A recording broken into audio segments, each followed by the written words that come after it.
All right, welcome back, everyone. We'll kick off right where we left off.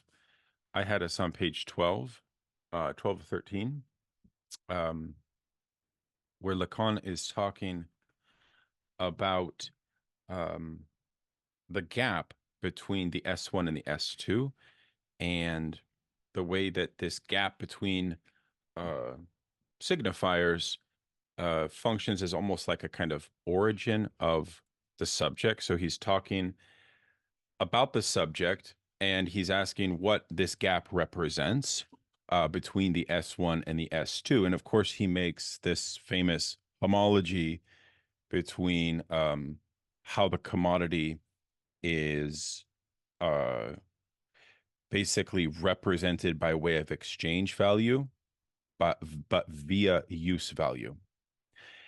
And one of the things I was curious about in this regard is obviously internal to Marxists and Marxology. Uh, there are many analysts of capital who actually might push back on Lacan's idea here. And I wonder if you all would agree with that.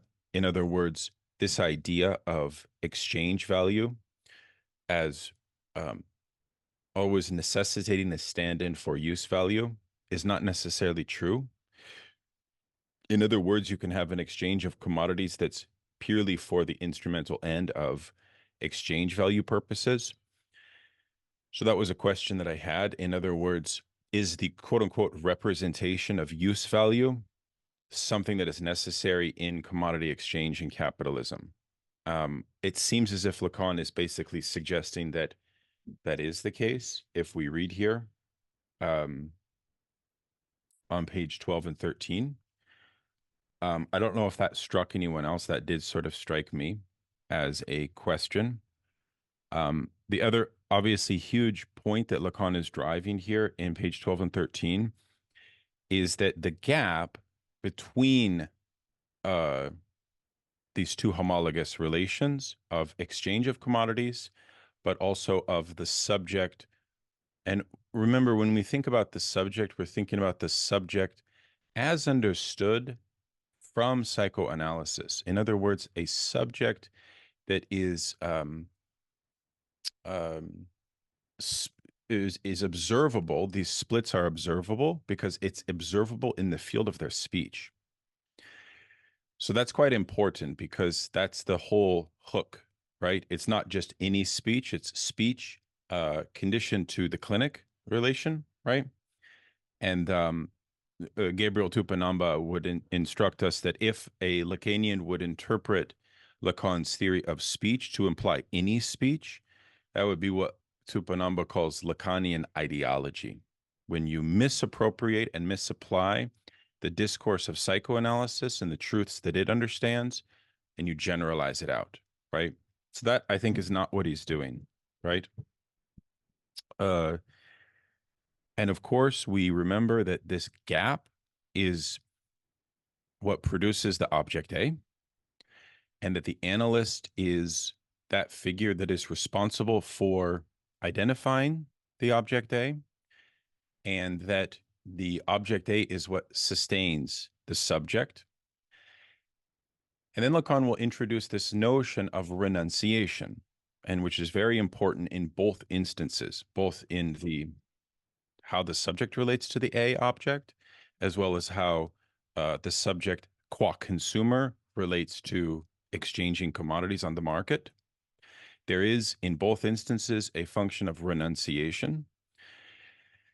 And this renunciation falls over surplus value. So Lacan says that, like Marx, he is and psychoanalysis have discovered uh, the equivalent of what Marx discovered in Capital, a vis-a-vis surplus value in the object A.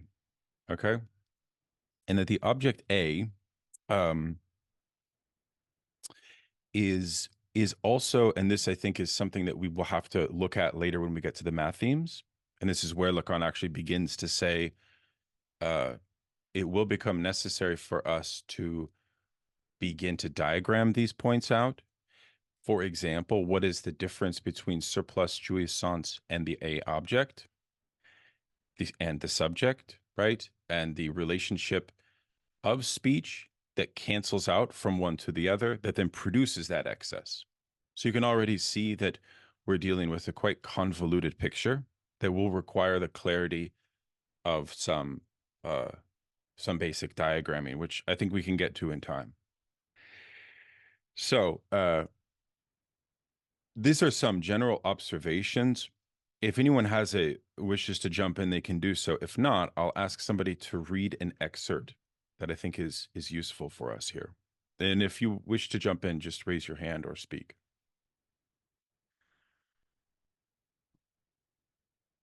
Well, can I ask Please. um, on so at the bottom of page 12, you've Yes. got Lacan saying what he understands Marx's basic model to be, and I'm a little puzzled as to whether this is right or if it even matters if it's right. Maybe it doesn't matter if it's right. Maybe what matters for him is he's using this as a jumping off point to make an analogy for surplus enjoyment. But he says Marx deciphers, namely economic reality, the subjective exchange value is represented with respect to use value. And then it is in this gap, and then I guess the editors say, or slippage between Right. exchange value and use value, that what is known as surplus value rises and falls away. Now that's an odd way to me of saying what Marx's theory of surplus value is, because Marx's theory Right. of surplus value is that it's produced in there's a gap. It's between labor power and the value of labor power as a commodity, which the use value of which in production is the production of more value. And it's the exploitation that occurs in the production process that generates surplus value. It's not like exchange value and use value. That's a distinction that pre-exists capitalism and is just part of the commodity form, and presumably will continue after capitalism is over, as long as there's any market relations at all. But it's a so that and I'm not sure what he's referring to when he says the subject of exchange value is represented with respect to use value within Marx. I mean, there are those passages where he talks about the different forms in which value takes place, and it's in terms of other commodities, and then eventually that becomes gold, which is the money commodity. And so you're always talking about the value of linen in terms of coats or vice versa in the relative value passages early in chapter one. Is that what he's referring to, or what? Like it just doesn't seem. I mean, it's very Again, dense as always, but I don't know what he's talking about. To be honest, and then my other question is whether it matters whether he knows what he's talking about Marx, but. I mean, not to interrupt, but I think you're entirely right in the sense that, how do you put it? Like, I mean, the sort of quotes being represented as linens and which one's the use value and which one's the exchange value. But I mean that the exchange value of labor would be the wage that you pay a laborer, whereas the use value of labor is labor power and the labor generating power. So I mean the value generating power of labor. And so I mean in that sense, that slippage that between that use value and exchange value. So I think he is sort of saying something very similar to what you're saying in the sense that what's paid for is sort of the price of labor, but what's bought is the use value of labor, which is the ability to produce things. See, I'm going to almost think he's got a pre-Marxian view of surplus value there, where he thinks there's a slippage between what is charged and what it's actually worth in terms of the use value, and that almost a mercantile type of. Did you get to the next section, Gareth? Did you get to Yeah, the I next? think so. I did, but what you were. So I'm not the sure whole thing is then massively developed with a whole new concepts placed at the very heart of the idea. But I mean, I do agree with you that why do you need use value? Precisely because exchange value between two commodities could be sufficient for the production of the excess or of the surplus. I don't understand what use value is meant to signify. Is it meant to be sort of like an illusion or a false representation, perhaps? But it does sound like a bit of a regression, maybe to like a Ricardo theory of value, perhaps. I can see that, but I don't want to get too hung up on it because once we get to the next day, he goes way into the detail. Okay. So go ahead, Matilda. Um, yeah, I didn't find it too strange that use value was represented exchange value, because in that first chapter, like, exchange value is only a quantity. It has no quality to it. So it has no like physical body. And so that's kind of how I took it. Like, just how Marx kind of lays out like exchange values like quantity and use values quality. So that like it has to have a representative as a body in use value or something like that. No, that's true, but it's like exchange value is homologous to the metonymic relation of S1 to S2 to speech. So what I was confused about is where use value fits into that metonymic. But I think Chris might be able to help us. So what I would offer, everybody hears me okay? What I would offer is that what Lacan is getting at here is this idea of the subject not being consistent or not being sort of a material substance in the world. Just as with surplus value is produced out of certain relationships of exchange of labor power and use value. So when he's talking about in whatever form, this is the bottom of page 12, the second to last paragraph, in whatever form the subject arises in its presence, he cannot reunite with the signifying representative without a loss occurring in the identity known as, strictly speaking, objet A. Going to the next one, this is the infamous definition of what is a subject for Lacan. A subject is what may be represented by a signifier to another signifier. So is it this modeled on the very fact of what Marx deciphers, namely the economic reality, that the thing we're discussing in question? So he's drawing his own analogy between his subject as being this inconsistent thing that arises in signification, in the same way that Marx draws out surplus value as being a product of relations of exchange of labor power. Yeah. And then he says that the subject is not capable of naming this surplus either in the analytic experience or in capitalist exchange. So there's an unconscious that governs both relations in a certain way. And then he says, unless he goes around it, comma, he cannot proceed to do anything involving not only his relationship with his fellow men, but even his most profound relationship, the one with life itself.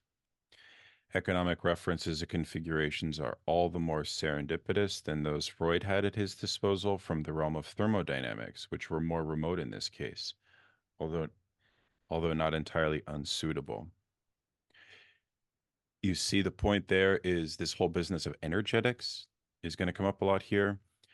He's trying to make an argument that the logic of the signifier has a greater hegemony in the determination of these relations than does libido, than does some Marcusean, utopian, neo-Freudian notion of energetics as that which determines these relations. That's an elemental point for Lacan, but he's going to try to continue to push this. And that was actually quite frustrating because I was reading some of these 60s, like Norman O'Brown people who talk about things like the Nirvana principle, And I'm like, gosh, it would be nice if we could go back to using these concepts, but Lacan doesn't allow us to. Because he has such a strong, such a strong centrality of the logic of signifier here, if that makes sense, So page 13, he's introducing also, by the way, the notion of symptoms, right? So we miss that, but the point is that this is no different than when it comes to symptoms. What is at stake in symptoms, if not the greater or lesser ease with which the subject revolves around something that we call surplus? So you see, like, if we go back to our example of this patient speaking, they produce an object A, but that object A also produces an adjacent symptom in some sense, or the possibility of it, let's say. And the same is, again, homologous with the commodity exchange. So that's going to be vague for now, but I think he's going to elaborate on it shortly. Now, Lacan then moves on to say this is the occasion for us to perceive what gives the subject its unity.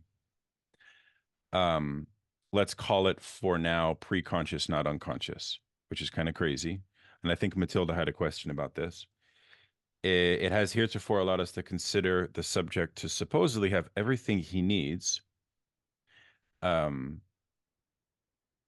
from that being the case, it is around the formula divided subject losange A, right? So divided subject losange A is like the around, okay, so then that it is around the being of the A of surplus jouissance that a relationship is constituted that up to a certain point allows us to see a soldiering occur, that precipitation or congealing, which is such that we can unify a subject as the subject of the entire discourse. So in other words, what is he saying there is that from this elemental relation, we can then derive a basic notion of the subject, and this will lead him to create his first portrayal of this here, which you guys can see. I could screen share, but I think everyone can see it there. The first formula indicates that a signifier, S1, represents the subject, barred S underneath it, who can never but elude himself to another signifier, S2. So this second formula, the S2 in the chain, can be correlated to something that is still merely an object, little a. So that is very clear to me. If anyone is not clear on that, please raise your hand or forever hold your peace. And we can move to page 14, where again, he's going to return to the question of energetics at the very top of 14, where he says, by entering into the workings of the organism, the object is able to take shape of those vanishing entities whose list I've already provided. What is he talking about here? He's talking about the drives. So again, he's talking about energetics quad drives, right? In the sense that the gaze, the feces, like the very, like, you know, this notion of the body in psychoanalysis of what's called the erogenous zones. He's again simply saying that it is not libidinal energetics that governs these zones, but it is actually the relationship from the signifier and from language primarily. Okay. And he's now going to recapitulate how Pascal fits into this. The mainspring of this work, like the exchange to which the Pascal's wager proceeds with something we would like to know is worthwhile, is a function which is correlated with surplus jouissance, and which is that of the market. It is at the very basis of the idea Pascal explored with the extraordinary blindness, it seems, of someone who lived at a time when the market function first began to skyrocket. So why is Pascal blinded? Because Pascal conceived of a conception of the wager without knowing the full logic and force of this new market, which had not yet absolutized itself. But we moderns can read Pascal better than Pascal himself because the market is now absolutized for us, right? And of course, it must be said that the emergence of the market coincided with the emergence of the discourse of science, which he's going to talk about a lot in the next section.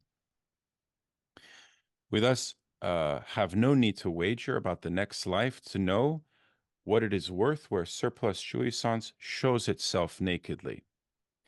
This has a name, perversion. So that's actually quite useful, which is that Pascal is unique in the history of theologians who present a kind of notion of a theodicy or of a justification of God, precisely because of what makes Pascal able to deal with the immanent aspect of the existence of God is the market. Precisely because the market allows for this surplus to be made visible. And capitalism, Lacan will want to suggest, is monstrous precisely because it's extremely adept and talent and very good at making this surplus visible. Okay. So we could discuss what he means by perversion. What does he mean by perversion? Does anyone have a guess? I can explain it, or if others want to jump in. I think this is very important for Lacan. Why is this? Why does he call this perversion? And why does he say the holy woman? This is why holy women have perverted sons. There is no need for the next life for the transmission of an essential play of discourse to occur between such a woman and her son. Did anybody have a thought on that when they were reading it? It's a very interesting point. Well, as far as like the Holy Mother giving rise Holy to women, or holy women giving rise to perversion, it's like the sort of overbearing and smothering imaginary aspect of the women that give rise to what's called, in early Lacan or in Seminar 4, he'll talk about like the maternal phallus, which would be the image of the child. And that gives rise to, the identification of that in perversion. But I think with what he's saying, especially with regard to Pascal, is like the disavow of like whether or not like God exists, the belief in him, because it'll give, this certainty of happiness and, a purpose for dying. That's this knowledge of it is what allows him to keep going. Because that's what the pervert gives rise to, is this conflation between belief and knowledge. Yes, I know very well, but at the end of the day, I still believe this. Nice. No, I think that's really good. I think you've hit it. There is a problem between the collapse in belief and knowledge and the holy women have perverted sons, perhaps because well, I'm not sure why, because in a certain way, they themselves would be, why are they destitute, or what is their fate that would I'm not exactly sure. Connor, or no, sorry, Noah, please.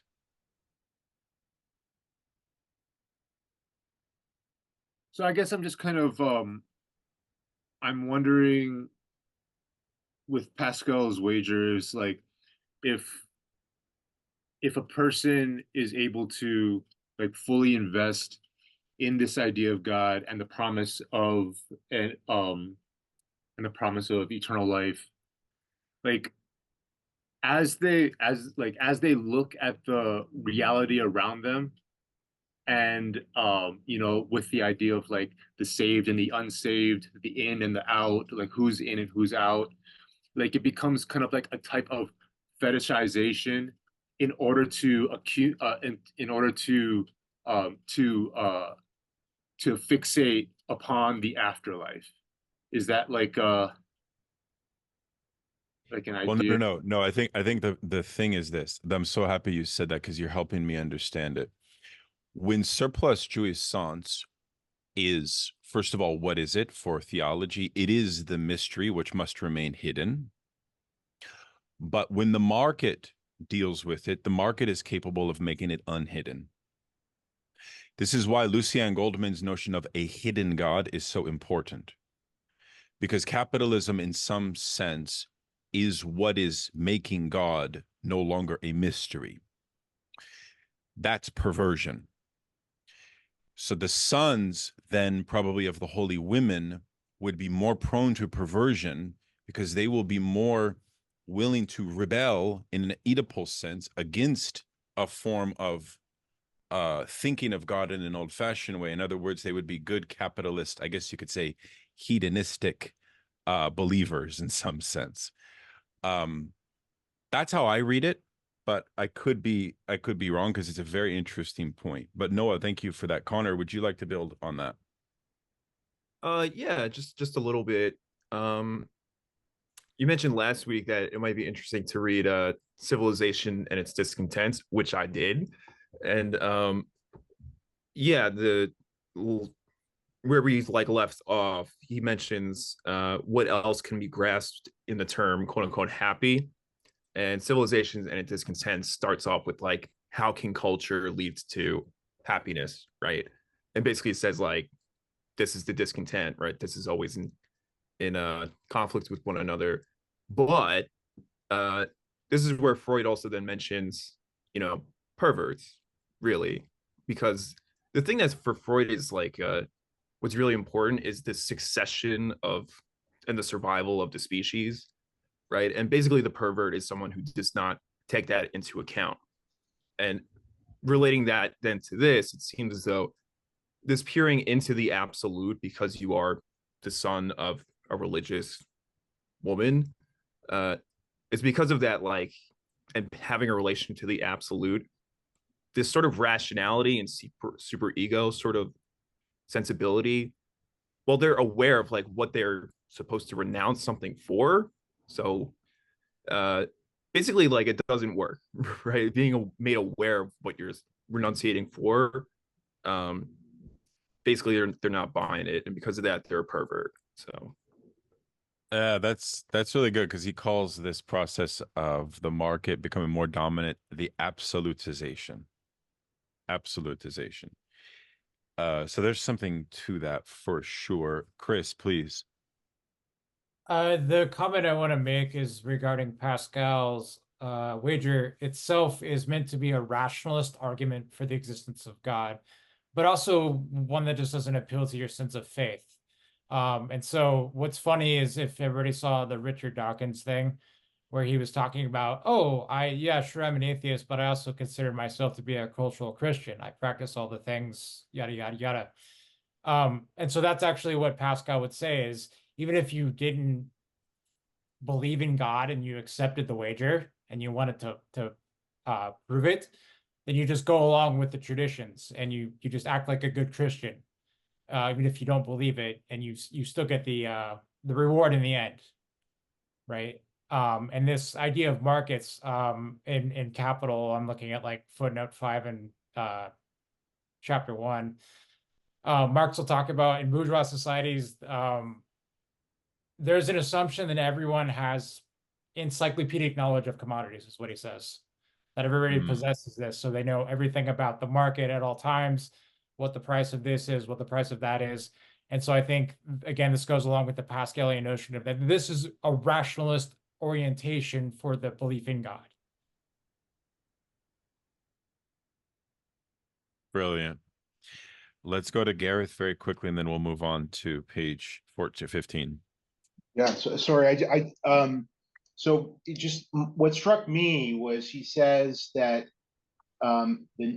what has the name perversion is when Jewish surplus, what's being translated as surplus Jewish excellence shows itself nakedly. So in other words, where you just accept, you're not covering, you're not veiling the objet, you're just identifying with it. And maybe that's why if you have the holy women have perverted sons, in other words, they're not in a position of the mystification that there would be for people who didn't have a family relationship to the Holy Mother, the sort of holy women. And so this goes in with the question where Marx actually says two opposite things at different points. Like in the Communist Manifesto, he says that capitalism is, there's the famous passage about the ecstatic all is solid melts into air and all of that, that all the pre-capitalist religious and other patriarchal relationships are dissolved by capitalism, and it's, just becomes the pure cash nexus. So it becomes this demystifying process relative to the past. And it seems like Lacan might be talking about that here, where Pascal, he doesn't know what he's speaking of, but he's kind of demystifying. But there's the other aspect in Capital, where Marx takes the opposite position of saying that it's the capitalist mode of production that mystifies what was previously obvious in feudalism, for instance, which is the taking of surplus labor by the master class. It's just brutal and obvious, and there's no mystification of it. But in capitalism, it's mystified by the relationship of the commodity form and the wage labor contract and liberalism and all of that makes it look like everybody's just equal and participants in the market, but underlying it is the old is a mystified version of the old feudal relationship of surplus product being generated. So again, I mean, and maybe I'm being critical of Lacan's reading of Marx here, but again, he's kind of reading it from the point of view of the commodities and use value and exchange value, but he's leaving out the production and class relationship and the generation of surplus value there and the mystification involved in that. But again, I don't know whether he's just looking at Marx as a sort of analogy for him to work from, just like Freud might have looked at thermodynamics. He's just looking at it to build his own system. But what I worry about politically from that is that you end up with something where, like, ultimately you're not going to get rid of surplus jouissance. So it becomes, if you have a Lacanian approach to politics, you can't actually overturn the class relationship, because it's just because if it's analogized to so you're ready. Anyway, you're ready to make that claim. Things, yeah, are you ready? You're ready to make that claim?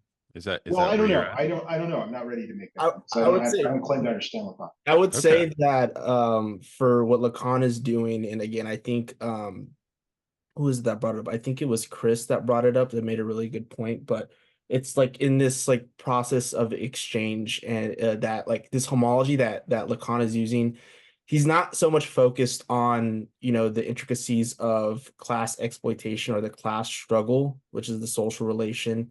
But he does make the point that when we look at those aspects of capital, like the worker that produces value with work and labor, that is the capitalist I, but that's not the subject.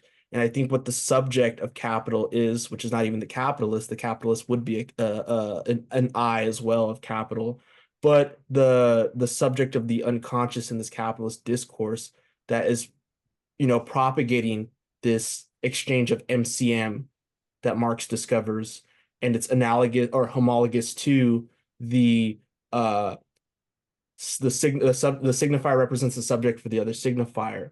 And what Lacan is relating this to is how knowledge is produced via discourse and this content, which is retroactively understood, that Marx was able to understand something retroactively by analyzing the discourse of capital and stumbling upon what was already there, which was surplus value. But he had to start at a beginning point, work forward, and then retroactively come back to be like, oh, this was what was happening. So for Lacan, it's like he's using this homology of that with the notion of the subject to understand what is a constant, because what is at stake for Lacan is the relationship of psychoanalysis to science. And that's one of the things at stake, for sure. But he does get into the question of the laborer and the unhappiness of the laborer, and the core thrust of the whole seminar, which is around the dissatisfaction that drives revolt against capitalism, and how Marxist intellectuals play into that.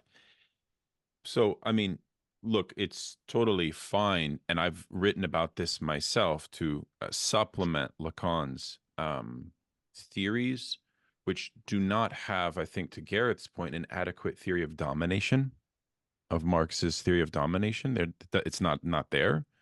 It's a classic problem in academic Marxism. They really insist that Marx has a theory of non-domination. So we can pull our hair out about that, but I think we should just read further and continue. I do know that we have, okay, let's just go to Luis very quickly and then we'll continue. I already wrote what I had in mind. I just wanted to say that, as I wrote, the holy woman can be understood as sublimated masochist, right? That become the object of the other, right?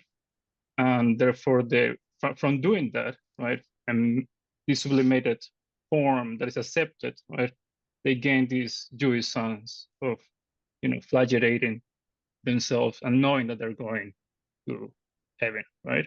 And therefore, the sons follow the same way. It's not much that the sons will be, like perverts in a criminal way, but they could be perverts also in a capitalist way, right? In a sublimated way too, right? Yeah. Well, no, he says they'd be perverts in a way in which they take themselves as if they can be subject of all signifiers within a discourse. That's what he says on page 15. And he makes that relationship to Freud's famous point about a child as being beaten. And so if you go to the bottom of 14, near the bottom, where you see the schema, which allows us to understand how the subject, which we talked about earlier, that is produced in psychoanalysis relates to the A object as a barred subject, that can kind of go on ad infinitum within a discourse unless you have an outside happen, or unless you have what Lacan calls a loosening of the signifier. He says that on 15, top of 15, and that is what psychoanalysis offers. In this case, that's what psychoanalysis offers to the pervert, a loosening of the signifier that would allow them to do what, right? It would allow them to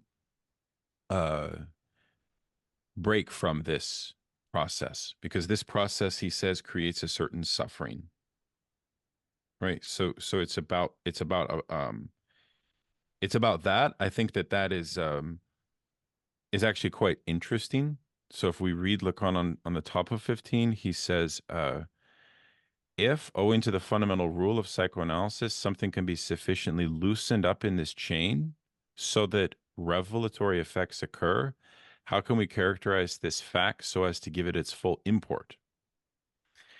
In order to provide an image of the appearance of truth in analytic experience, I characterized it with the mythical I am speaking, or I speak. It is the ideal one, no doubt, but we must now understand that the truth thus brought out is taken up and suspended between the two registers that I'm now adumbrating as limits on the title of my seminar this year, the other and little a. So you see the two registers there in this splitness of the S1 and the S2. He's now taken it to a higher level.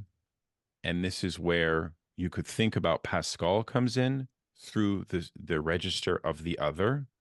That is the locus of God. That is the locus of the big other, if you like, right? And Lacan will say that locus of as a source of meaning is one split for the subject, and then the second split is what?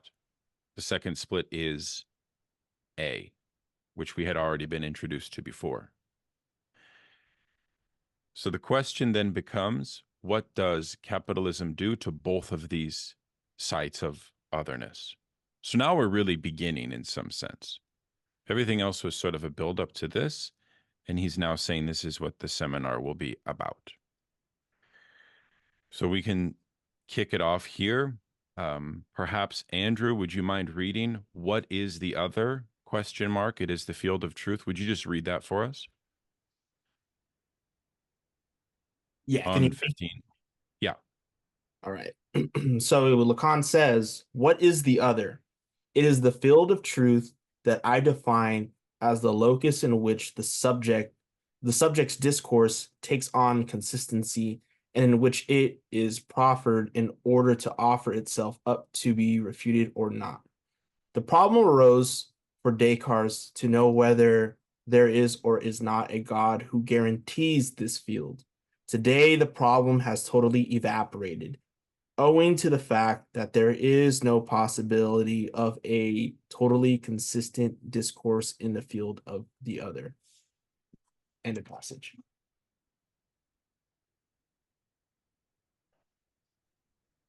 Okay, very good. So what do you guys make of this? He's going to return to it next time. So he doesn't elaborate it fully, but it has to do with the reason why Pascal is important, and it has to do with the status of the Cartesian subject. And of course, it always has to do with this question of the kind of latent atheism implied in all of that. And also the fact that for the loosening of the signifier of this subject, they enunciate, when they enunciate the truth of their own speaking, that enunciation splits them off into two, insofar as they have a relationship both to the A and to this classical field of the other, with a capital O. So that's important for us to understand Lacan's point of the meaning of the I, the meaning of I speak, right? So, because he'll say this incredible, and I mean incredible point, which of course I had to go read about further, apropos Freud's theory on witticism. Did you guys get to that? The witticism of the unconscious and Heinrich Heine's story? Did anybody read that? Andrew? I got up to a little bit of it, but I don't remember the Heinrich Heine part. Oh, yeah. Okay, we'll get to it. I, comma, the truth, comma, speak. And I do so purely to embarrass you. That is what truth can say to move us. But that is not what someone suffering cries out, because he is that truth. So if we go back to the diagram, the schema on the bottom of 14, that is a condition of a suffering subject for whom their truth is fully, I guess you could say, not embodied, but it's not externalized in this way. It hasn't had the chance to be cut or to be loosened in this way, which I think is a very useful way to think about that. The latter must know that his cry is but a silent cry, a cry in a vacuum, a cry that I once illustrated using Munch's famous engraving of the Scream, which we know from the Scream on the bridge. So he now is really bringing it to a close, and he's reminding us that the question of happiness is at the heart of this issue, because for those subjects who cannot speak beyond the horror of their truth, they are conditioned to what he says, non-jouissance, misery, distress, and solitude. That's the counterpart of A, the counterpart of surplus jouissance. And then he ends with this whole like reference to Kabbalah and to Ecclesiastes, and that's all very interesting. So now let us now move to the next session, the knowledge market and truth on strike. So for the purpose of time, I'm going to move through this. We probably could spend more time discussing what we just looked at. Lacan now is writing on the board a German word, which is spelled Mehrwert, Mehrwert, which in a funny way, Lacan asks the German specialists in the seminar room if they approve his use of the term, which means, to Gareth's point, Lacan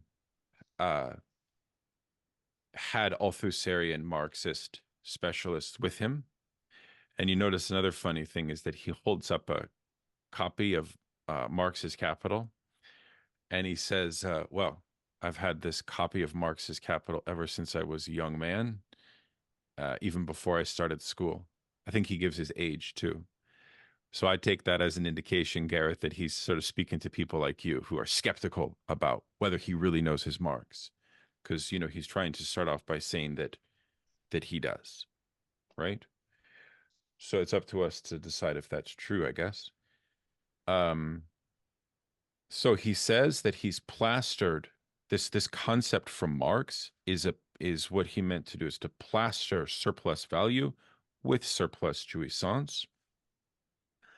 And that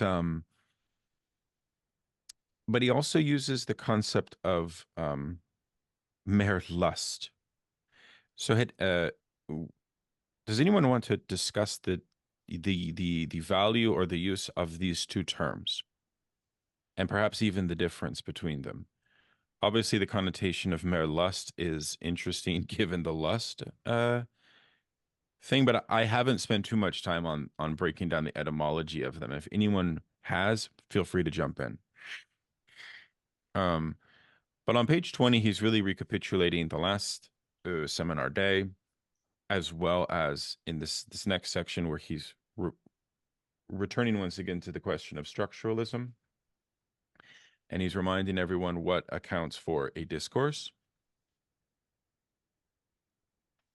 And he says he's talking about structure because you, the students, are asking me to talk about structure. I don't really want to talk about it, but you're asking me to, so I am, right? And apparently students are leaving his seminar room because they're very edgy, because it's 68. Go ahead, Chris.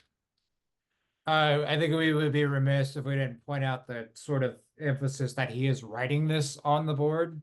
He says, I'm writing Mehrwert on the board, because on, I guess it's the first page of that, I would soon hear it said that I had talked about Green Mother, right? Why does he say Green Mother? Because it's Mehrwerte, Mehrwerte, right? So they sound too similar, right? That's the Lacanianism at play. If I could follow up on that. Please, Aaron. I mean, Mehrwert, I think, is surplus value in Marx's German. But as Chris just mentioned, I mean, I think this is like a fundamental thing in the teaching, and in at the end of the last section where he's saying, I have screamed, or where he mentions the scream, there's a homophony between writing and screaming, not only in French, but I think in German too, like the Schrei and the Schreiben. And then the mehr Lust is the word that Freud uses for pleasure. So it's his way of Germanifying or coining the surplus jouissance in German, I think. Yeah. And is anybody confused as to why Lacan is so good at making homophonies? Does anybody have like a confusion about that, perhaps? Because there's a pretty easy way to understand it, which is that as a psychoanalyst, he's just hearing people make these slips and loosen their language all day. So, you know, thousands and thousands of weird formations of words will come into his ears on any given time. So I think he rather is talented at it for that reason. All right. So this section takes a little bit of time for him to really get at it, but I would argue that we turn our attention to page 21, and before that, please.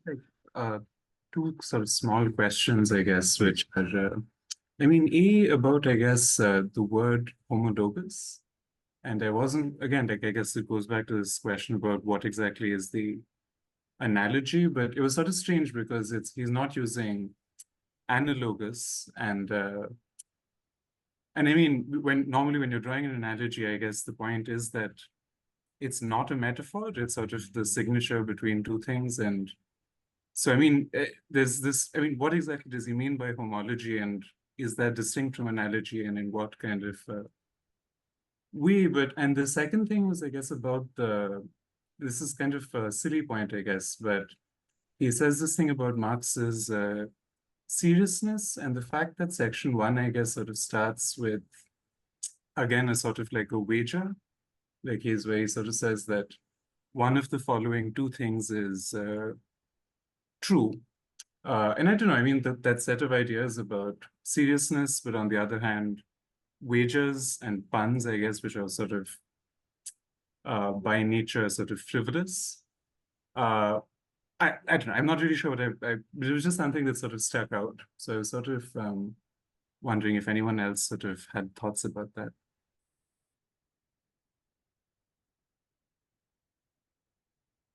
I've also wondered about the difference between analogy and homology. It seems, and I could be wrong, that he's using homology because it implies a more strict form of exactitude in the comparison than would an analogy. I think this is why he's using the notion of homology, precisely because it's suggestive of two different logics or two different functions, which are actually, in fact, quite close to each other. They correspond closely, whereas analogy doesn't need that closeness. Like in Descartes, there's the algebra and geometry. Like analytic geometry is sort of bringing together, y equals 2x plus 1 is a line, and that's a map, and that's a homology. Like that's, and I mean, maybe he may even be claiming some kind of strictness at that level, that what he's doing compared to what Marx is doing is almost that. Well, that may be quite a claim, but so it's, but that would be a homology, right? Right? I mean, between, like they're very different. They're not, and that was sort of a huge part of Cartesian thought, is you could have something as fundamentally different as an equation and a line, and there's a homology. And Spinoza talked about this when he talked about Descartes, was that it's not that it's not that any part of the two systems resemble each other. It's that the structural differences are exactly the same across the two areas. And then for Spinoza, then he has mind and matter, and nature and God as homologies like that at that level, because there's nothing that they don't resemble each other at all, but they have exactly the same structural differences. Thank you for that. I appreciate that. That's very helpful. So just go ahead. Quick, I ran into Please. something when I was reading Frederick Jameson's Political Unconscious, where he's like talking about at the beginning of it, he talks about like what Althusser is doing with his view of causality in history, and Jameson brings up that Althusser is critiquing Lucien Goldman's use of homology in his study The Hidden God. Althusser is critiquing the way that Goldman draws connections between like the economy and different effects, like cultural effects, like Pascal's thinking. So I don't have much more to say than that. I just wanted to point out that does occur in Althusser. Maybe that's why it's in quotation marks, is like he's using it in referring perhaps to something else. Like it's in and these are like the some of the debates that are going on in like the 60s with Althusser's work. Right. I think he's also put it in quotation marks because he's referencing the chatter and the gossip of his students that are using this word themselves. And he's basically saying, yeah, it's fine, you guys call it that. I think that's also what's going on here. That's why these first few pages are quite annoying, because he's recapitulating all of the drama that ensued from his first session based on what people were saying about it. Even I think Althusser weighed in at some point regarding what was said about him, and he mentions that later. So if you wish to speak, just go ahead. I'm just going to keep on pushing through so we can make decent time and actually work through this text. So he says on 21 that he's addressing the problem of civilization and its discontents, and that he's going to employ a metaphor of cutting, of scissors, when we talk about the reality of the subject within civilization. And he then introduces this notion of how the subject can be thought of as a Mobius strip once we make that cut.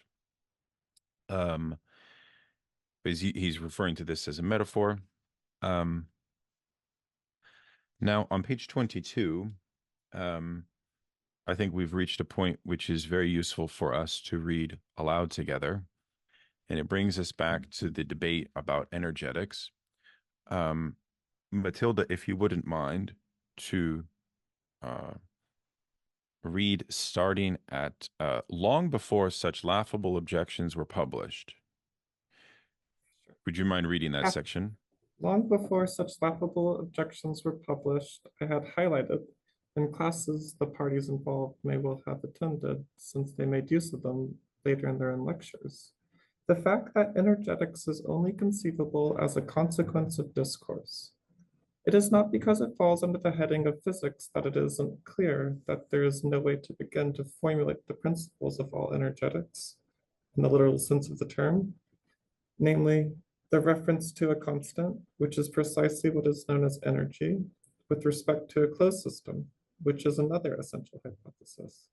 Unless one plots with signifiers the ranges and levels with respect to which the initial function of work, as understood in physics, can be assessed. The fact that with that, one can create a physics that functions is the proof that a discourse can have consequences. Please go, continue, sorry. Sure. This simultaneously means that physics implies the existence of a physicist, and not just any old physicist, but a physicist who employs the right discourse, in the sense in which I just articulated it. In other words, a discourse that is worth proffering, and that is not merely a heartbeat, like energetics becomes when it is used as delusionally and ridiculously as it is when people turn the notion of libido into a life drive. To say that there is no physics without a physicist is not to ground it on an idealistic postulate. I hope that no one here would formulate that objection, which would be rather farcical in the context of what I just stated. Since I am in the process of saying that it is physics as a discourse that determines the physicist and not the other way around. There were no true physicists until this discourse came to the fore. This is the meaning I attribute to the kind of discourse that is acceptable in science. I think that's a very useful point that he's trying to make. And I wanted to invite anyone to comment on this. I think that while Lacan is not going to include some general notion of the discourse of science under the purview of the discourses that he identifies, I think it's useful precisely because what he's basically saying is that in a higher level, that the function of discourse is a precondition of the development of knowledge before any analysis of it. Go ahead, Andrew. I know you've been working on this too. Yeah, and it's like my favorite part because I mean, I see a lot of reoccurring themes in this condensed section from not only Seminar 3, but also Seminar 4, which is where he really talks about energetics, and the energetics is aligned with his notion of the signifier, which is different from energy.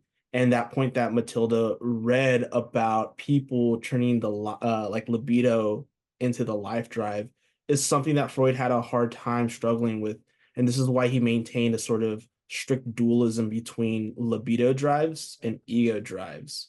But at the same time, it was due to someone like Jung who would collapse libido into a unified theory in which it was homologous with life and a sort of psychic investment for individuation, or something that is pre-Copernican shift, which would be like a sort of Schopenhauer will or Nietzschean will to power, something that's strictly within the self, but something that is more of a outcome of not energy, but energetics. And Lacan mentions the hydroelectric power plant.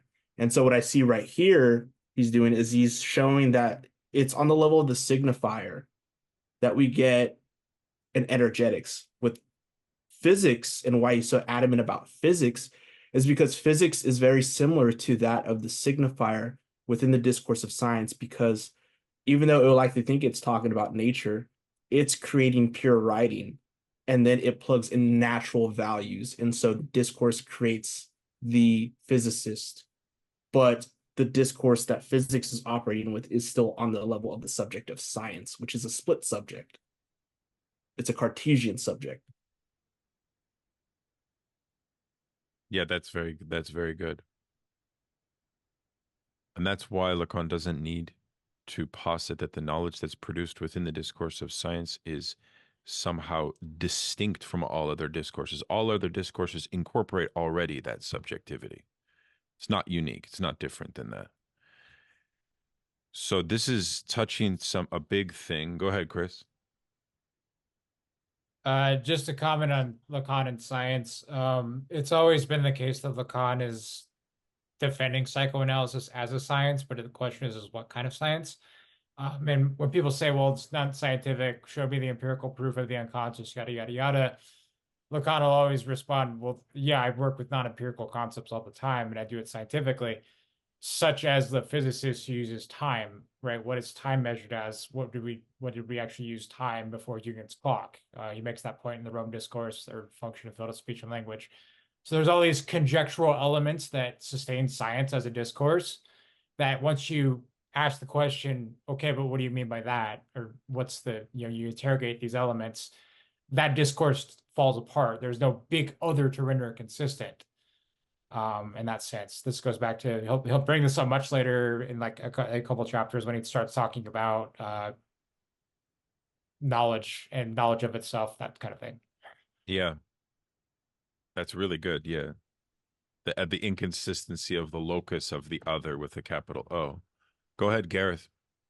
Yeah, I mean, it's interesting. He says he's not an idealist. I mean, I think he means he's not a subjective idealist, but he does seem to be like an absolute idealist. Like he's saying that physics, like nature, and this seems like the nature is silent, doesn't signify, isn't part of this realm of signification, but physics is, right? So physics is part of. There's a discourse of physics. It emerges, and there are no physicists. It's not that Einstein creates physics. It's physics creates Einstein. So in that sense, he's not a subjective idealist. He doesn't, but he's saying that when we're talking about whenever we're talking about nature, we're talking about it in some kind of this. We're signifying, and we're using, and physics is very much in that. And the other thing that struck me, I don't know if he's specifically addressing this, but when he's talking about energy, he sort of sounds like at some point he's talking about entropy as well. He's talking about which is in contemporary physics. It's sort of just a flip side of information. It's like so it's not. So he's saying so. So I wonder about that too. Like, is he? Because I guess within the psychoanalysis, isn't he criticized for having a kind of bloodless, just signifying things, and there's sort of almost lost the libido or the energy, or something kind of more passion grounded. I don't know. I mean, I don't know if people, obviously there's a lot of people here who are much more familiar with psychoanalysis and the controversies within it, but is that what he's responding to? Is that people are saying, do you have the passage where yeah, you see an underhanded reference to entropy by chance yeah. that we could So look he at? says, okay, he says, well, when he says that, let me try to find it. I'll put it in the chat. It's on 22. On 22, I imagine. Yeah, I think it is on 22, but let me try to find what I was sort of thinking, what struck me, because he Sure. doesn't quite say it either. But Sure. it makes more sense of what he's talking about. So I'll put it in the chat rather than Yeah. No, you're right. I mean, on 23, he says every scientific discourse on language begins by eliminating its materiality, paring down its matter, reducing its material. We Right. thereby highlight a And I think he would functioning. include physics in that. Like it's now field theories and information and even energy is just a field, and what really matters is Yeah, but then he says by eliminating this matter, we produce a discursive split. This is what makes what I assert worthwhile, namely that there's no such thing as a meta language, which is true in the field of natural language. Why do people eliminate its matter? As I just told you, it is in order to highlight a functioning in which consequences are grasped. Once you grasp the consequences, you articulate them in something that you have every right to consider to be a meta language, apart from the fact that meta can only lead to confusion. This is why I prefer to confine myself to saying that detaching in discourse what must be called by its rightful name, logic. And it is always conditioned by an elimination of matter and by nothing else. Okay, that's very interesting. While you look for that, Gareth, Akshay, would you like to go very quickly? It was a very short, just in response to what I think Chris was mentioning earlier. Like, I think the reference to science is also about, at some point, the change in pace. I mean, the fact that it's not just science, but the effect of science on the world as the scientific revolution, you know. I think that's part of the reference to science here. Like, it's not just as a form of knowledge, but like the fact that, you know, scientific technical revolutions have kind of like transformed the world, and that the sort of praxis of science in that sense. Yeah, that's right. And he says later that like the truths of physics are not immediately apparent. You need the standpoint of the scientist to obviously pick them out. They're not, if that were the case, then it would be like a pure theology, he says, like of God's goodness would be homologous with physics, but that's not the case. And then he says that the introduction of logic or any scientific truth is about like a subtraction and a removal from things, which I guess is a very Cartesian way of thinking about epistemology. Gareth, did you find what you were looking for? Yeah, I think it was in it's in that passage, but where he refers to sorry. work. Yeah. So because work, the ability of the system, the closed system to do work is what's lost as entropy increases. So I think that he's Interesting. and Very it's what interesting. information, the information content of the system. Yeah, got it. Okay. So he moves on to say that the fact remains that it is either a delusion, an absurd madness to pay even, I'm on 24, to pay even the slightest attention to psychoanalysis, or what it enunciates is that everything you are, including what you are qua feeling and not just thinking, and there is no reason to despise this term, for is thinking the exclusive privilege of intellectuals who, as everyone knows, are the scourge of our lowly world and above all of our sorry psychoanalytic world, falls under the consequence of discourse. So, I mean, I think to Gareth's point and to others, discourse is doing quite a lot of work. I mean, both in terms of how it's positioning the theory of libido and the wider field of energetics, as well as to how it's positioning what he's talking about here is really affect, right? And emotions. It all falls under the consequences of discourse. Even your death, I mean, the paltry idea you may have of it is inseparable from what you can say it to be.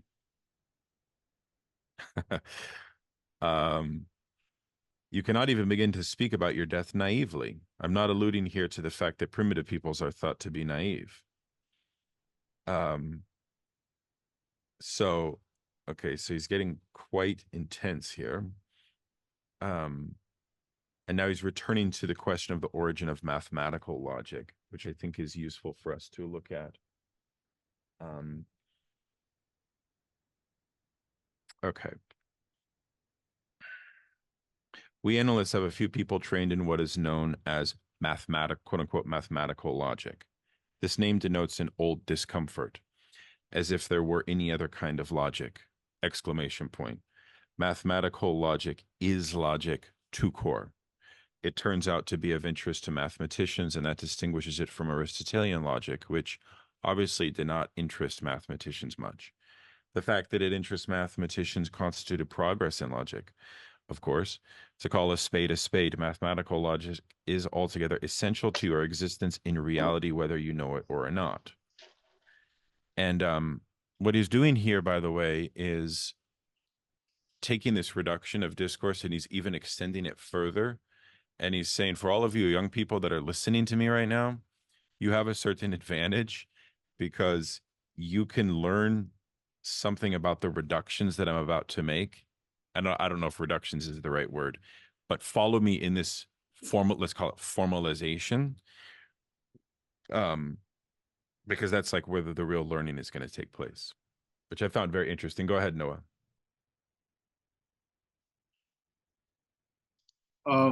So I don't know. I just thought that these the second, third, and fourth paragraph were super interesting. But like that passage. What page? On 24. You just got done reading it, but you know, even the idea of your death, which I called paltry because it doesn't have much weight to you, is inseparable from the maximal discourse you can construct about it. Like, it's like no matter what you could ever think about your own death, like I mean, I don't know. What do you like? Can you I don't know, just explore that? Yeah, it's a big one. Yeah, it's an interesting point. Yeah, I guess you could say in a simple sense, it's the realization of one's own split subjectivity and the in existentialism and even in absurdism and Camus, there's all kinds of names that people give to that feeling. You could probably call it unheimlich or the uncanny. I mean, it is interesting because, you know, on 25, he pivots exactly to this point about how mathematical logic can help us with discovering something about existence. So and also yeah, go ahead. And also I thought it was yeah, it was definitely some intense ground that he was saying like that following up when he says, you cannot even begin to speak about your death naively. I am not alluding here to the fact that primitive peoples are thought to be naive, and that's why I think that's why they talk about their death in such a funny way. That I don't know, that really like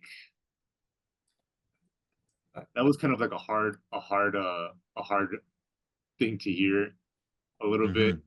And I don't know if what you're understanding as intense as I understand, but I do feel like that's very like, oh gosh, that's kind of like, because we're talking about like death as, you know, a very sacred muse, you know, within other cultures, and to take a sacred muse and to call it like naive would be Oh, that's rough. That's like a really rough thing to I mean, unless I'm misreading it.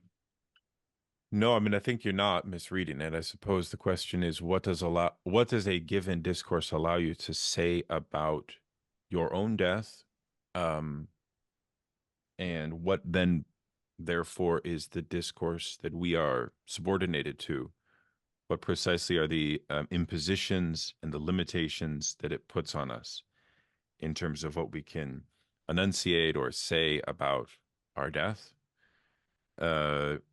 Perhaps we can't really answer that question until we have fully sunk our teeth into what Lacan is developing, apropos the capitalist discourse and all of that. Because I do think that part of the challenge that he introduced before, when he introduced this notion of the fantasy and the suffering subject and perversion of the children of the holy women, was the fact that they relied on the instruments of the discourse imminently to construct their happiness, but that led only to perversion and a certain form of suffering. So therefore, Lacan is interested in a theory of discourses which would never be tethered to a unified discourse. And that's why he also says that his theory of discourses is not to be understood as tied to a theory of a system, and that it's all about the pivots between. So even any given subject is not subordinated just to one discourse in Lacan's understanding. There's always an interrelation between them. Certain ones dominate for material and historical reasons, at given times, but it's not to be understood like you are a student, you are subordinated to university discourse, for example. No, there's a heterogeneity and a kind of fluidity, as we will develop later. And that'll become more clear when we see the math themes, I think. It's So, I also mean, I not don't wanna- overt, but this is like a slight dig at Heideggerians. Right. What can Heidegger say about death other than it's one's own most, not to be outstripped, yada, yada, yada. That's not the battle you could say, or the inauthentic version of one dies. And that's really it. I also wanted to point out this is kind of like a Pascalian reflection of like that there's not really like it's like there's not really like progress. Like Pascal says that there's like one universal law, and that's we're all subject to the laws of our own country. And that like Pascal uses that phrase to say that like we can't really ground our laws in reason and like progress in our laws and like correct them. And this reminded me of like a Pascalian trope of like saying basically like there is one law and we're subject to language. Therefore, there's really no difference between these things that seem like we're more modern or something. Thank you very much.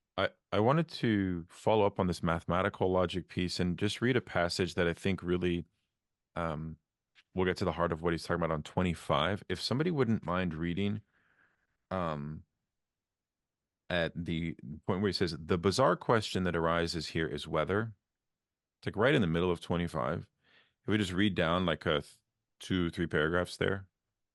Matilda, if you don't mind. What was the starting sentence? 25. The bizarre question that arises here is whether mathematical logic. Sure.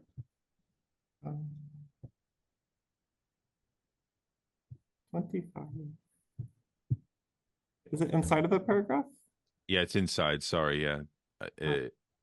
I've flagged it as I think essential. If we could you the bizarre question that I'm sorry. arises here is whether It's like right in the middle of the page. Okay, I you see could it. also Okay, start. I see it. Yeah. The bizarre okay. question that arises here is whether mathematical logic has always had the consequences on your existence as a subject that I just said it has, whether you know it or not. How could that be the case before the kind of logic known as mathematical logic made its appearance in the world? The question is whether God exists. Keep on going, please. Yeah, I already pointed this out, but I will repeat it, as one can never repeat oneself too often. Was mathematical logic in God's mind before you were affected by it in your existence as a subject, meaning that your existence was already conditioned by it? The problem is important because it is here that we take the step forward that consists in realizing that a discourse has an impact. Something must have already verged on the effects of discourse before the discourse of mathematical logic could be born. In any case, even if we can already locate in our existence as a subject something that we can retroactively attach to some effect of logical discourse in this existence, it is clear and must be firmly kept in mind that these are not the same consequences as those that have manifested themselves since the discourse of mathematical logic was proffered. The necessary and the contingent are situated in the discourse that is in fact proffered. This is why I cannot see how referring to structure means that we supposedly overlook the dimension of history. Okay, very good. Sure. Yeah. Yeah, and then he just continues on. It simply depends on the kind of history we're talking about. History as it is included in historical materialism seems to me in strict accordance with structural requirements. And it asks, did surplus value exist before abstract labor? By which I mean the kind of labor from which this abstraction was isolated as a social average, which arose owing to what I will call the absolutization of the market. So now he's making a pivot here, because he's really talking about the origins of discourse. Well, he hasn't yet introduced the notion of the master's discourse, which, by the way, Gareth, is where this notion of renunciation really plays a role. And it is where all discourses model themselves off of. And it is also that which the capitalist discourse resembles the most, by the way. But he will get into that. So that I think will fill in perhaps some blanks for us. Daniel, before you go on, do you know if ahead. did he know about the Grundrisse when he wrote this? Like, do you know that? Because it's sort of I don't know, actually. I don't know. Yeah. The Grundrisse was released in the 30s, right? I don't remember, I think but it was in the 30s. Definitely was available to him. It's interesting because his whole thing, and then he says historical materialism, because his whole thing is you can have this retroactive discourse that, the mathematical logic isn't discovered until the 20th century, but it's how we've always thought, and so that's retroactively constituted. And obviously that sounds kind of odd, but there's that whole section in the Grundrisse where Marx talks about how the human is the secret of the ape. That's how you find you actually, and basically that capitalism is what reveals the truth about previous class societies. Is what he's trying to get at there. That there's somehow that retroactivity concept. So I'm wondering because he says, and I think that's what he's talking about with structural. I don't know, but it was just interest. It just struck me that, I wonder if you knew about that. Yeah, well, certainly Lacan has a theory of retroactive causality, and certainly, as is the case with Foucault and Deleuze and all of those French philosophers, they all Althusser did all of the work when it comes to Marx for them. Like Isabelle Garot, the great contemporary specialist in French Marxism, in her book on Althusser and French theory, really shows that Althusser was just like treated as this master, right? So Right. I don't really think that we should be thinking about Lacan as undergoing or pursuing some kind of exegesis on Marx. Right. No, he's working with what is in the air from Althusser's study group, which was super profound, and it was the talk of the town. Right. So that's okay. I mean, again, so, I don't. So he's getting his marks all from Althusser, basically, and the rest of them are probably too. Right? Well, perhaps. I mean, maybe we can have. I am going to invite some people that really know Marx and Lacan, like Samo, who wrote a book on this. Samo might come in here and say, "Look, guys, Lacan really I think that's actually what Simo does want to say, by the way, which is that Lacan really did do a lot of exegetical work. He really did read Marx carefully and stuff like that. I can suspend and bracket that question for the time being while we work through and try to understand what he's saying. I would be pleasantly surprised to find out later if that's true, you know, but it's not going to like harm my work here now. So, okay. So there's a lot going on here on page 26 that I want us to focus on. So in the purpose of driving us to the end of this, it's already 8:30 p.m. here. Okay. So Marx is returning, I'm sorry, Lacan is returning to Marx and to the question of the absolutization of the market. And he says it's highly probable that the absolutization of the market was a precondition for the appearance of surplus value in discourse. The absolutization of the market is difficult to separate from the development of certain linguistic effects. This is the key point, which is why I introduced the notion of surplus jouissance. It took the absolutization of the market. If you want to highlight something, definitely highlight this on page 26, which went so far as to encompass labor itself in order for surplus value to be defined as follows. And then he defines it. We pay for labor with money, since we are in a market economy. We pay its true price, as defined on the open market by the function of exchange value. There is nevertheless value that is not paid for in what appears as the fruit of labor. For the true price of this fruit resides in its use value. So you see, we're back here now. This unpaid labor, there's the worker, although it is remunerated fairly according to the consistency of the market in the function of the capitalist subject, is surplus value. So everybody should just sort of, you know, highlight that paragraph there. Then he says surplus value is thus the fruit of the means of articulation that constitutes capitalist discourse. This is what results from capitalist logic. Okay. Do we have any immediate problems with this formulation as Lacan has presented it? Or can we proceed?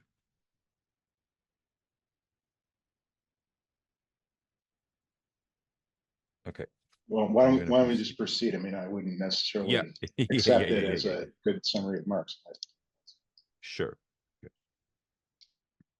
Now, articulated in this way, this discourse leads to a certain position of the I in the system. He's repeating himself, which is good. When this I is in the place of the worker, which is ever more generally the case, the position implies demanding something related to the worker's frustration, in quotes. It is strange, it must be said, that the one leads to the other, for it merely involves the consequences of a perfectly well-defined discourse in which the worker inscribes himself qua I. I am saying I. Note that I did not say subject, whereas I mentioned the capitalist subject. So, he then says that he's driving out this relationship again, which is a relationship that he introduced before of this notion of the cut.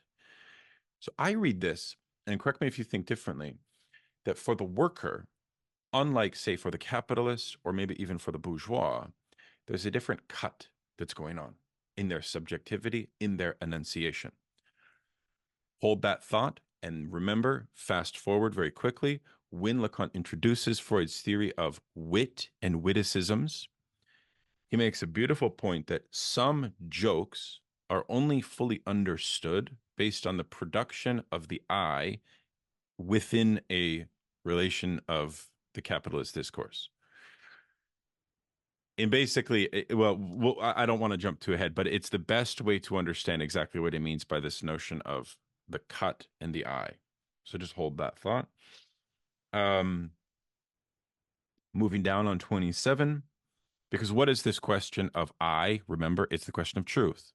When somebody utters I, it's about the utterance of their truth. That truth can either be it speaks, or it can be a more of an external of not external, but it can also be detethered from their own being, right? But he says on 27, quote, truth cannot be grasped right off the bat. I already presented it once in its injunction with knowledge, a junction whose topology I tried to sketch out because it is difficult to talk about anything whatsoever in psychoanalysis without presenting it. This clearly indicates how prudent one must be, for Lord knows what sort of idiocies I've heard circulating on this topic. We're trying to zero in on this junction a bit more closely. Let us begin with the fact that capitalist reality doesn't have such a bad relationship with science. Andrew, it adjusts itself quite well, and it seems like it could go on functioning like that for a while. And notice that I said reality, not the real. I spoke about what has been constructed on the basis of the capitalist subject, about what has been generated at the level of the fundamentally integrated demand for the recognition of surplus value. Curious to me that he says recognition of surplus value. I want to revisit that. Otherwise, Marx's discourse has no meaning, and about what constitutes the specifically scientific impact on something having to do with the subject. Capitalist reality thus adapts quite well to science, at a certain level at least. People put objects into orbit that are quite well made and even inhabitable. So briefly, what does that mean? Both the discourse of science and capitalism are well functioning because why? Because they put things to work fluidly. It's not exactly clear to me, but maybe it will become more so. On the other hand, at the closest level, the one where revolution in the political forms that give rise to are sparked, it's not clear that something has been entirely resolved at the level of the frustration of the I that I designated a moment ago. See, he's talking about the dissatisfaction of the worker in capitalism. The worker is undoubtedly the sacred site of the conceptual element that constitutes the truth of the system. Bottom 27. And that emerges when knowledge, which holds together all the more perfectly because it is identical to its own percept in being, rips apart somewhere. Okay, the worker is undoubtedly the sacred site of the conceptual element that constitutes the truth of the system, and that emerges when knowledge, which holds together all the more perfectly because it is identical to its own percept in being, rips apart somewhere. Okay.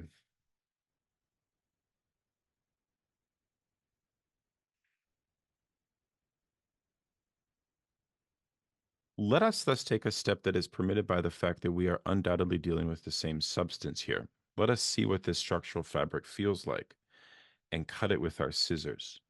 It involves knowledge. It is in relation to knowledge in its scientific form that I just prudently assess the status of relations between two realities that are opposed in our political world. Although earlier it may have seemed that I began my discourse with it, knowledge is not work.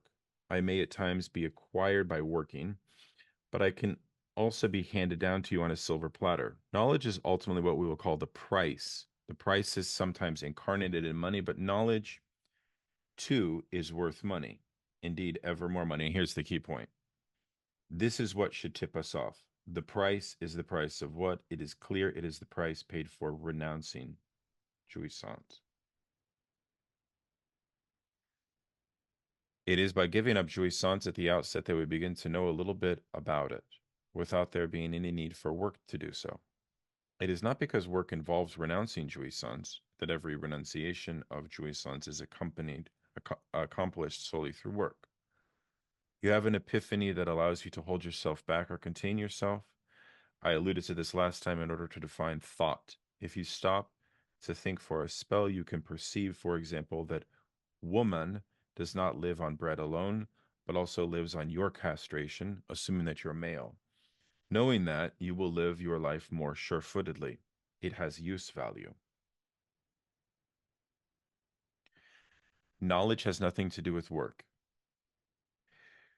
So I want people to be taking notes on this so we can go back and fit together questions here.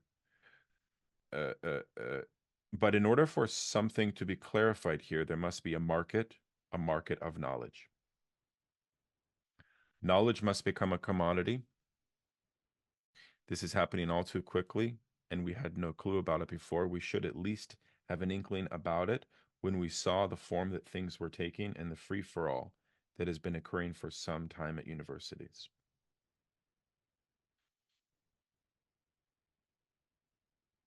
So knowledge is becoming a commodity. This is becoming a free-for-all.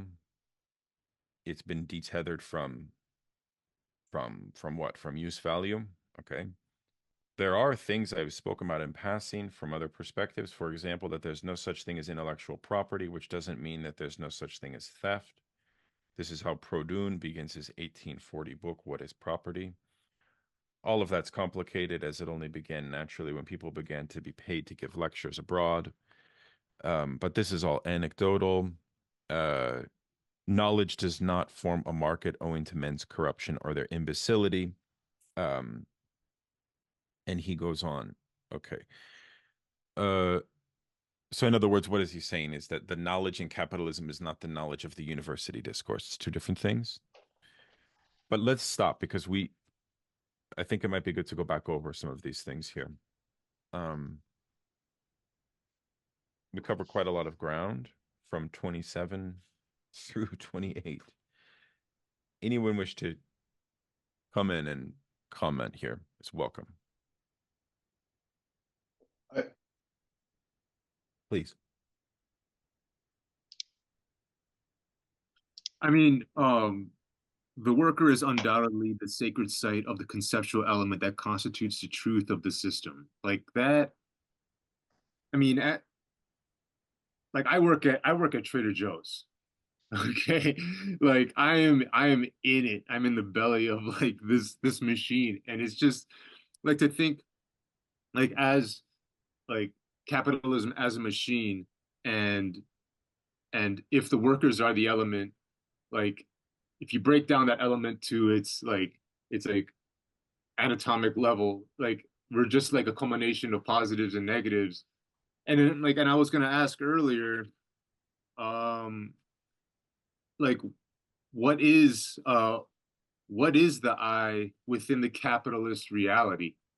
Like that's the thing that kind of freaks me out a little bit. Mm-hmm. Yeah. Yeah. Go ahead, Gareth. We'll come back to that question. Noah, if that's okay. Well, I just had a couple observations. I mean, the first is that a lot of this sounds so old hat to us because we're 40 or 50 years later in neoliberal and knowledge economy and the commodification of the university, all that kind of stuff. So he almost sounds a bit like a prophet here from the advantage of 1968 of talking about. So that's just a reaction because like now it's like, well, duh, that information is a commodity. Is like from the point of view of 2024, or that knowledge that the university is the site of production is like kind of you couldn't imagine a more banal thing to say, but maybe we are kind of reading that retroactively. Mm-hmm.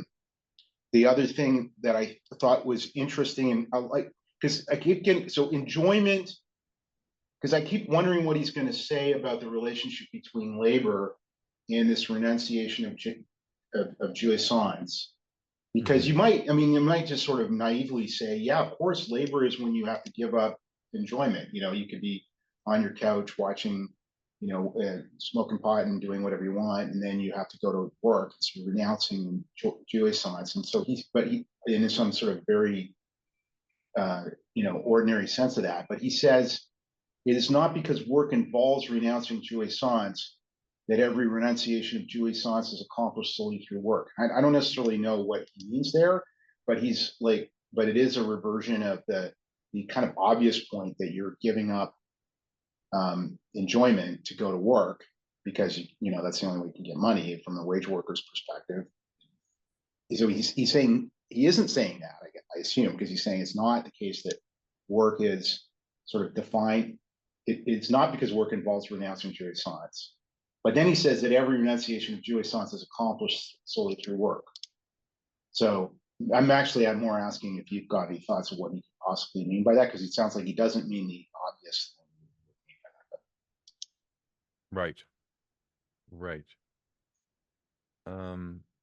Well, let me have others go in. I mean, I can address it, but I think we have to introduce several things before we get there. But I want to, for the purpose of time, go to Akshay, please, and then to Chris.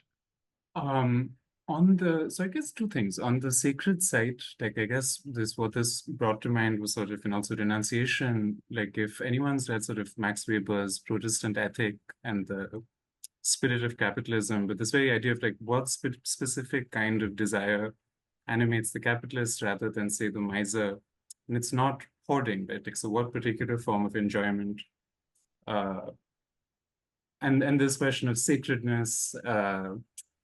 But I raised my hand in response to what Gareth was saying, where I would push back a little bit on this idea that he's referring to commodification in the sense that where we understand at the neoliberal university, where I think it seemed to me, I don't know, have more to do with this homology that he sort of referred to earlier, and commodification in the sense that something like what happens in the marketplace happens in the way that sort of positions in the field of knowledge following the death of God are kind of articulated. I don't know. I mean, it's not really an answer to anything, but I'm not, yeah, anyway. But, right. But I mean, and that question of the sacred site, I guess, like, so what is, I mean, you know, given the whole capitalism as the sort of all that is solid turns into air, and disenchantment is like this motif. I don't know. I mean, and at the very beginning of this session, I guess we brought up these ideas of exposure, perversion. What's monstrous is sort of the visibility of all of this, and that it's not sort of, you know, I mean, and I think several people mentioned that, you know, again, there are several things that are visible and invisible, and I'm just rambling nowadays, so please cut me off. No, great. No, that's very good. We'll do a scansion. Very nice. Chris. There's an issue of jouissance with workers, and it's not necessarily the renunciation, but it's how do workers actually enjoy themselves on the job? How do they find the little moments that sustain themselves as workers? So let me give you maybe an example. On union contracts, there's things like meal penalty, where if I don't get a break after 5 hours, my employer has to pay me more money. And that's sustained by a law written contract, and I get enjoyment out of that. Right. It's not just the extra wages I make, it's the enjoyment of penalizing my employer because they're not giving me time to eat. Right. So there's these kind of issues of enjoyment. We could talk about things like fantasy, like, oh, I'm gonna quit my job one day, but you know, it's that fantasy of quitting that sustains me getting up and going to work the next day. And so there's all these issues. And I think you're right to sort of hone in on that one little specific level, the fundamentally integrated demand for the recognition of surplus value, and about what constitutes the specifically scientific impact on something having to do with the subject. Right. And then going back to the issue that we're hovering over the sacred side of the worker. So recognizing my production of surplus value and what I contribute to the capitalist economy, that's something of the subject as structural effects of exploitation of wage labor. And not every worker recognizes that, or it's not recognized in every worker that is the case. But it's that desire of recognition that goes back to what Lacan says always, is that the first objective of desire is to be recognized by the other, in this case.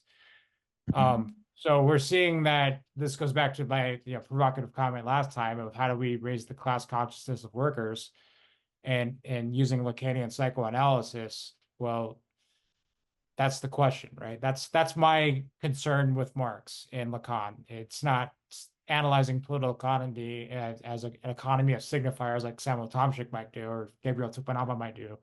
I'm more concerned about how do you intervene on the discourse of the worker. Mm-hmm. Yeah, wonderful. This is great. I do want to honor time.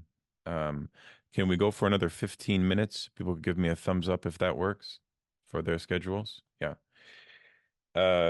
So we see on 29, recapitulation from 28, that basically Lacan is saying that science allows for the homogenization of knowledge of the management of jouissance, which is a separate problem from labor, but it is bound up with labor. In other words, there are a whole field of experiences on a day-to-day basis, which a market allows you to gauge in the management of the problem of enjoyment, right? So like if enjoyment poses a problem, the subject has to come into relationship to that problem with certain knowledges. And so he uses the example of a romantic relationship.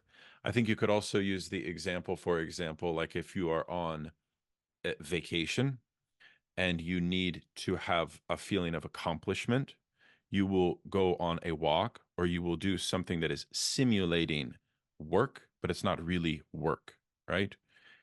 Because you need to have a certain effect, right? So it's a sort of notion of the knowledge of how to simulate the renunciation of the problem of jouissance, which is a problem really of like pressure and like the body and, you know, things of that nature. And it's also, of course, dialectically very much related to the problem of the introduction of the object A. And so therefore, capital surplus value fills a discursive space for all of us in unique ways, not in homogeneous ways. And we therefore have to manage that, even if we are aristocrats exempted from labor, or even if we are full sort of proletarianized subjects in some sense. So I think to Garrett's point and to Chris's point, the question we should push Lacan on is maybe this question of class. And okay, so what then does he mean by this notion of the sacred side of the conceptual element that constitutes the truth of the system, and that emerges when knowledge, which holds together all the more perfectly because it is identical to its own percept and being, rips apart somewhere. See, that's the question that's driving Lacan's whole interrogation of 68, which was, you knowledge-seeking Marxists are coming to me to ask about the scission, about the cut that's recently been made on workers in 68. And that I can tell you something about. And that's why in a couple of pages, he's going to introduce a fictional Marxist professor and give them the name of Mudger Muddle. What does that mean? That's basically Lacan's kind of Marxist priest, right? Who he's playing on the homophony of mud and playing with like the happiness of how workers would attach to language. So I think to Chris's point, yeah, like the first thing to say about class consciousness and Lacan would be therapy and its necessity, would it not? Would be perversion, would be if capitalism foments perversion and that creates psychic suffering, that itself is extremely valuable to understand at the level of language, right? At the level of like allowing people to have a looser relationship to their own speech, right? The democratization of the clinic, right? I mean, those are very basic points, but seems to me essential, you know. So, and then he says something about inequality here on 29. He says, you know, this famous point, which is, what represents the discontent in civilization as it is put? It is a surplus jouissance obtained by renouncing jouissance, the principle of the value of knowledge being respected. But then he says something important. Is knowledge a commodity? The question arises because its correlate is the following. Non lycée omnibus. As I've already said, not everyone can go to Corinth. You know what that means? I looked up this reference. It's like I think an old Greek phrase, which means that not everybody has the money to do what they want. Some are poor, some have no access. And therefore, not everyone has access to surplus jouissance. What is or isn't paid for in this context? Labor, as we saw earlier. What is involved here? What I pointed out earlier as regards what arises that is conflictual in the function of surplus value puts us on the scent. It is what I already called truth. The symptom is the way each person suffers in his or her relationship to jouissance because he thrusts himself into it via the function of surplus jouissance. Think again of it as an apparatus. The symptom appearing on the basis of the fact that there is no longer anything but an average, abstract social truth. This is what results from the fact that knowledge is undoubtedly always paid for at its true price, but below the use value that this truth generates. For others than those who are in the right, as always. It thus entails the function of surplus jouissance, and this Merlust mocks us because we don't know where it is hiding. And then I referenced this in the first session, which is he's making an underhanded reference to his fellow psychoanalysts. And he says, this is why your daughter is mute, my dear friends. This is why the shit hit the fan in 68.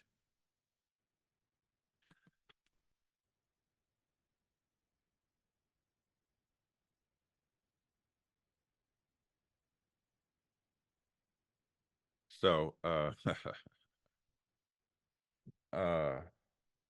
much to be said here. I think I'm following this. Any questions, folks?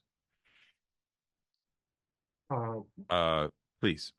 I mean, it was, sorry, I feel like I've been talking endlessly already, but No. not everyone has access to surplus jouissance. Like, was this about class, or is this about the socialism of fools, or sort of like, I mean, in the sense of Good question.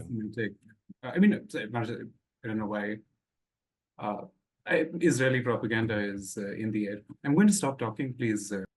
No, you raise an excellent point because it's not clear. We should all observe the It's- Maoist dictum of sale, and say it without reserve. Well, it's not clear. Yeah, I agree. You don't need to censor yourself. Please feel free to speak freely. He's leaving it as an unknown here on page 29, as I read it, right? Which is like probably the condition also of proletarianization in the post-war period itself, right? Which is that crazy predicament in which part of what 68 was about, and we see this in Michel Kluskart, of course, is the idea that, yeah, you can be emiserated economically, but still have access to the pleasure economy. Like all the, middle age or not middle age, sorry for that slip. Wage workers still go on vacation, right? But they pay for it on their credit card and they go into debt to do it so that they can get that enjoyment, right? So are they barred from accessing surplus jouissance, right? I think in that sense, you would have to have a sociological application of what Lacan is saying to more rigorously pick it apart and actually analyze social forms, which is not what he's doing. But somebody like him could. Somebody definitely could. It's just like I'm just thinking out loud here, but it seems as though if the knowledge is an economy, a commodity rather, and we've been talking about use value, there's something here about the quality of experience that is just not accessible to workers. And if that's true, then it seems as though if the workers uprising is inevitably going to fail according to Lacan, it seems as though that's because they can only use the sorts of experiences that are accessible to them, right? Kind of put it another way, he mentions the Bastille at one point, and he kind of says basically it's like the workers can't even storm the Bastille because they can't envision where these experiences are taking place. It's like, let's say, where knowledge experiences are being hoarded or something. But Well, hold on a second. Hold on a second. I think this is actually hitting at a core question that many people have asked about Lacan. And it kind of bothers me as a question, frankly, which is because it's very vulgar or very direct, which is, did Lacan support 68? And at the end of 29, we kind of get the answer in a way, which is he says 68 was a pre-de parole, which is it was a speaking out or a taking the floor. Now, we know in the Bastille, that was one of the things of the tennis court oath. That was taking the floor so that the proletarians could speak. There's actually a lot of good books written about that, about the spontaneity and the improv of the speech there. Okay. But then he questions it. He says, I think we would be wrong to consider this free speech homologous to any sort of taking of the Bastille during the French Revolution. It was actually more like a pinch of tobacco or like taking drugs. It was the truth that positively manifested itself on that occasion, a collective truth, but in the sense in which a general strike seemed quite consonant with this truth. That's the title of this lecture, Strike. A strike is just the kind of relationship that welds the collective to labor. Indeed, it is the only one that does so. We would be quite mistaken to believe that a guy who works on an assembly line is working collectively. He's the one that's doing the work. All the same, in a strike, work's collective truth manifests itself. But what we saw in May 68 was a truth strike. So you guys see the point there, right? Which is why he calls the Marxist professor muddle. It's because the Marxist professor doesn't know the language of the worker, because the worker's speech was not the speech that was the speech. I think he's basically saying it was really a student's speech. Go ahead, Luis. I I think could we be can wrong also about go. that. I think we can also go back to Pascal and talk about the Waker, right? Because in this case, I think he's been critical of May 68, right? I'm talking about all of this communist professor as giving the knowledge for the students. And therefore, the students are not really revealing, but they are accepting this knowledge and not sacrificing it, right? I think for him, the true revolution will be sacrificing knowledge itself, not taking another knowledge and enjoying it. Yeah, totally. And then he talks about how he himself was interpolated in this speech because some of the students took, I think, like his phrases and wrote them on the wall, which is like the structures don't take to the streets. Right. And so part of that is also I don't know, Lacan's own kind of narcissism, I suppose. He says, the strange thing was what we saw by way of a passionate questioning, the questioning that arose in the soul of someone I will call the communist clergyman, he whose goodness knows no bounds in nature either. We can expect to receive moral commentary from him, the kind that comes with age. I gave one of them the name Mudger Muddle. It's a moniker I coined myself. It evokes a crocodile wallowing in the mud and the fact that with a delicate tear, he draws you into his well-meaning word. I saw this figure on the Boulevard Saint not Germain. word. Sorry? It's world, not word. Oh, world. Sorry. Thank you. That's important. Yeah. He told me he was searching for Marxist theory and that he was inundated by the happiness all of that exuded. But it didn't occur to him that happiness can come from a truth strike.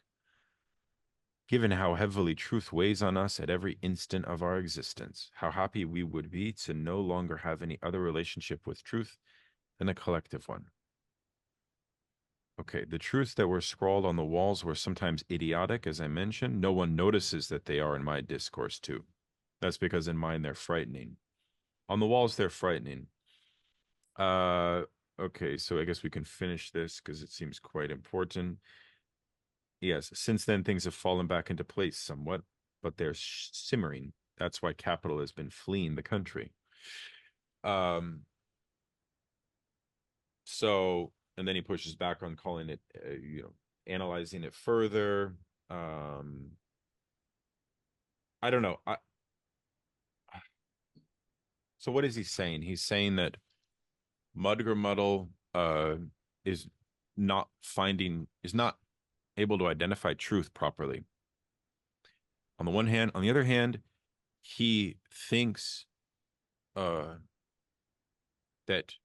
the protest was a sign of discontent when Lacan wants to say something other than that, which is that actually this uprising produced its own new form of enjoyment. But it was refusing truth rather than refusing work. It was a truth strike. And that's what the communist intellectuals misunderstanding. That's right. The communist intellectuals misunderstanding that, and so that does sound pretty dismissive. Yeah, that does. Well, and that goes back to the notion of the difference between work and knowledge in Marxist theory. Go ahead. I'm sorry. I was just going to say, of course, the strike is withholding labor, but in Lacan, the terms we're using here, this is like a renunciation of a renunciation, right? I refuse to renounce my surplus jouissance in going to work, right? And it seems as though the moment of the strike then is it's a collective one, right? Because we're all having the same experience. Now, it seems as though a revelation of the totality, perhaps in a more Marxist Lacanian sense or something. But it seems as though Lacan is a little tongue in cheek. This is how I'm reading it, because it seems as though this is although it does afford a moment of happiness, this truth strike, it seems to be a fleeting happiness, right? In other words, it's a question of how can you sustain this moment? That's how I'm reading it. But right, everybody's got the footnote right. on 360 word Mugger Buttle is Lucien Goldman, right? I don't have much more to say about that, but I was just making sure everybody was kind of specific that he's talking about somebody specific. Yeah, I am aware of that. I was going to comment on that later. It's one of the things that it's very wrong, because I happen to know a bit about Lucien Goldman, and I think that he's misportraying this figure actually, because this fictional character is really more of almost like a direct democracy Marxist, and Lucien Goldman was sort of more complex than that. I don't know. Anyways, he comes up again. We can address that. I also find it interesting that Lacan constantly talks about this notion of the intelligence of utterances of truth, and he makes a reference to the Freudian thing, where it represented a intelligent utterance of the truth. That I found to be quite interesting. Anyways, so yeah, I think the dig on Goldman has bothered me. I don't know if anyone else is a reader of Lucien Goldman. He's famously the scholar, the Marxist scholar of Pascal. So I think Lacan is also setting himself up against him, frankly. But anyways, well, we did it. What do you guys think? It's pretty remarkable, huh?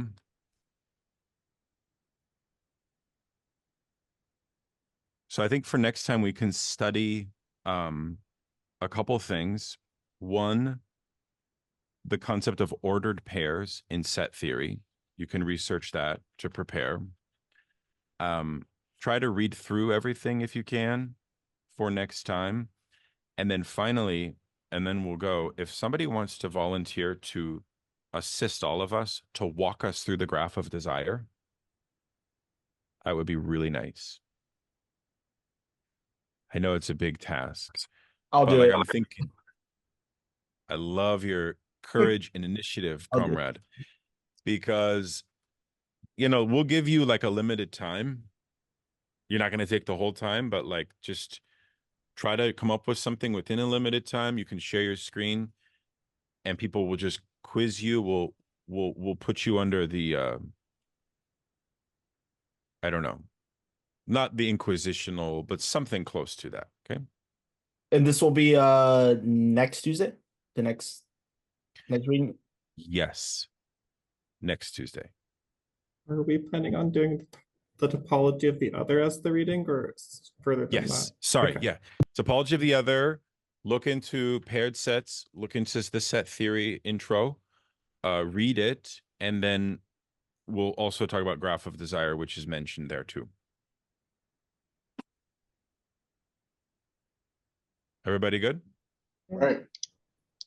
Till next Thanks, week, everyone. comrades. Yeah, cool. Take care, everybody. Bye-bye. Bye.